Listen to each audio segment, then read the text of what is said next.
I think that Trump is in the files. Maybe it's in one of those ways, optimistically, that it's like, it just looks bad that he's there at all, but it was something dumb and innocent. Who knows? Or something completely hardcore. He's going to look bad. It's not the golden economic big, beautiful bill. We have the most beautiful techtopia and basically build a computer using Indian people as circuits or whatever the plan is with that. I don't know how that works.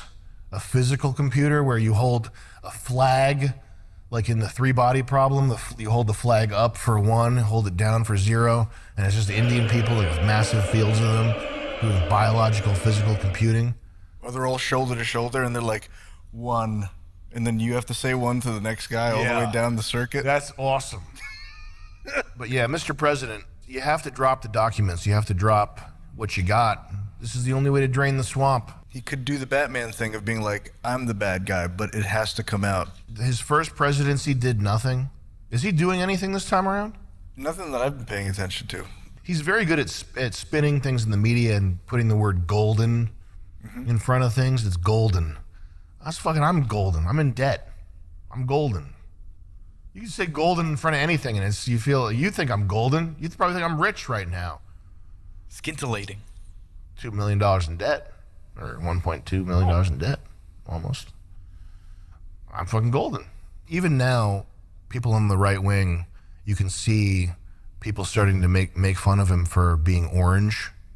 And what that means, it doesn't mean that he's orange or that he's not orange. It means that his idiosyncrasies are lovable. If he is in fact a great man, then it's funny that he talks the way he talks, and that he has the hair and the skin that he has. It's funny and it's lovable. If he fails to deliver on what he's ordained by God to do for saving his life, then those idiosyncrasies are just things that people make fun of him for, and it doesn't matter. Nobody I know really cares about the UFC shout-outs or cheeseburgers or funny nicknames if underlying meal has gone bad, the entree of uncovering pedophile blackmail machine that's running the world. That's what he was elected to do. That's what drain the swamp means. Pre-Epstein, it was like, drain the swamp, okay, the Democrats, they're up to no good. Yeah. And then Epstein was like, actually, it's insane and sideless. It's actually it's like above and below good and evil. It's not left and right. It's actually a spiritual, like, evil thing going on. Let's talk about the Epstein cope. What are the MAGA influencers doing now? A fierce Trump ally, Owens, has criticized the Epstein focus as terminal cancer for MAGA, but recently backed off direct attacks. I mean, she's right. It is terminal cancer for MAGA, aligning with Trump's Democrat hoax narrative. That part is not correct. It is not a Democrat hoax. It is anything but. She's launched a series to let people judge, yet her tone implies it's less urgent, supporting Trump's push to sideline it for bigger priorities. Tucker Carlson.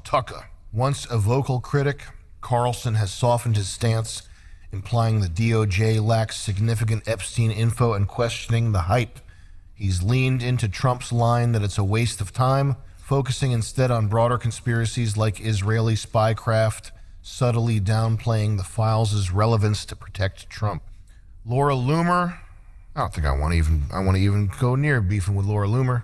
She's vicious. She'll probably show up here and try to sit on my cock. Do a little spin. They call it the Loomer twirl. Ben Shapiro, a key conservative voice. Shapiro has avoided heavy Epstein scrutiny, focusing on other issues. He's hinted at letting the administration handle it, supporting Trump's dismissal by not amplifying the files' importance, treating it as a non-issue compared to policy goals. Nope. Libs of TikTok. My ex. The person behind Libs of TikTok, Chaya Raichik, was among the right-wing influencers who received the Epstein Files Phase 1, sparking online debate. Initially, there was hype around the release, reflected disappointment, and downplayed the files' significance, aligning with the narrative that the release was underwhelming. By the way, I don't want to disrespect Libs of TikTok. I think the ultimately the important thing is that the files need to be released and everything's ruined and everyone's dead. But I don't wish anybody ill. She did a lot of good exposing the trans drag queen stuff. Yeah. I think what happens in the right is a sort of brotherly bullying. But I don't wish any of these people ill here. The files need to come out and it's going to fuck everything up and it's going to be awful. But whatever. Jack Posobiec, a prominent right-wing influencer and podcaster, vocal about the Epstein case, among the 15 influencers invited to the White House. However, after finding the contents mostly rehashed flight logs and a redacted address book lacking, he expressed disappointment. Finally, Dan Bongino, the man whose name rings in the ears like the bells of the Cathedral de Santa Magenta in Sicily. Dan Bongino, the name suggestive of vagina, wino, bobos, boner, Dan Bon, sounds like tampon, Oingo boingo. oingo boingo, that too. I'm seeing a lot of oingo boingo. There's a lot of oingo boingo when I look at this name here. Ex-user claims Trump was the original Epstein whistleblower in 2005, hence his involvement in the docs. What's that?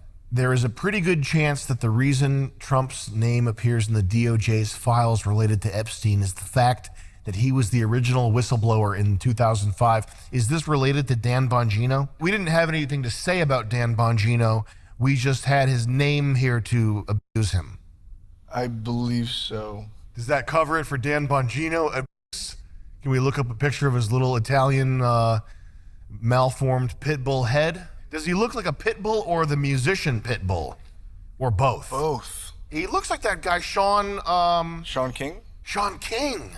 Dan Malcolm X. Bongino looks like Sean King. Is this CIA tranny male pregnancy Sean King morphing? Did they morph him in the clone tank? Tan pit bull puppies? He looks like a Puerto Rican. He should be handing out a mixtape to you, or a, hey, you never disrespect me. Oh shit, that was an enforcer. Looks like a schizo lifter in that one. He's just lifting libs of TikTok over his head before eating her out. Okay, what is Scott Adams' take? Scott Adams thinks Trump's kind of dodging the Epstein mess, probably to keep things chill for the GOP. He says both sides are hiding stuff, and Trump's push to move on is just him playing the big boss card to avoid drama. It's just funny to me how Scott Adams, he thinks his one of his favorite books is Persuasion by Robert Cialdini.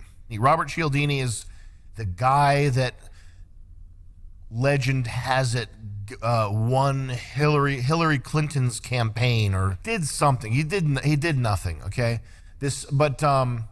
stuff that's decided by how corrupt are you and how willing are you to toe our line in exchange for having your corrupt desires fulfilled. That's how people like that are selected. It's not because Robert Cialdini was so, but I wasted my time and I read this book, Persuasion by Robert Cialdini, and it's another one of these books that it's just like the 48 Laws of Power, where it's like, yeah, what did you expect when you pick up this book and you open it, you crack it open? How to get what you want. Lie. Oh, this is genius stuff right here. Robert Greene. Look up Robert Greene. Look up his face. Just a Jewish nerd. And good for him for putting together this book and recognizing that this topic would yield viral success. But of course, you pick this book up, lie, cheat, and steal, but don't let him know. That's the 48 Laws of Power. Do everything you can to stab him in the back and steal the money. But the important part, you must never let him know. What kind of fucked up gremlin do you have to be to even, if you know what's in the book, if you know this genre of literature, to even pick this up and think about reading it? You think that's how the world works? I have to be amoral and cheat and steal. The Trump admin has handled the Epstein files poorly, even if there's nothing crazy in them. At best, it was a massive comms disaster on behalf of the administration. I think the problem with even starting to talk about it like this is you're laying the route, you're laying the 4D chess MAGA escape, like you're showing them where the emergency exit is, basically, by even talking about this. The White House brought a bunch of MAGA influencers to the White House, only to give them Epstein binders that didn't contain anything new. Had the administration not made these promises, people would be less upset. You know, the idea that they got there and it was too confusing for them, or that there was too much messy, icky gunkums. It doesn't, it's supposed to be the best of the best. You're supposed to be the best deal maker. You're supposed to be selecting the best people. You got Bondi, Bilbo, and Dildo. We got there and it was too complicated. Too bad. I get to my job and it's too complicated, okay? How do I get 1 million views in a video? What would a soldier say if you were using 411 code or elite code, as they call it? I'm not enlisted, but I'm private, X1. These guys do nothing. They go to sand hell to babysit genetic monkeys who for some reason have rifles that we gave them, and they're our greatest enemy. What happens if the sand get on a plane and fly? Keep them off the plane. Keep them out of the country. The same exact immigration policy that Israel has. Only it would be a little more lenient because we're not poisoning Ethiopian people's food and giving them birth control without their consent or knowledge. But here's an idea. If there's a country or a region of people who hate our guts, don't let them on the plane. But no, they have 65 IQs, they have rifles from the Cold War. These enemies, we have to go there and fight them with the greatest technology and the ultimate American gunfighter warriors for 40 years. Now that sounds like a fucking badass battle. You're telling me that every soldier's backed up by $3.75 million of cutting edge equipment.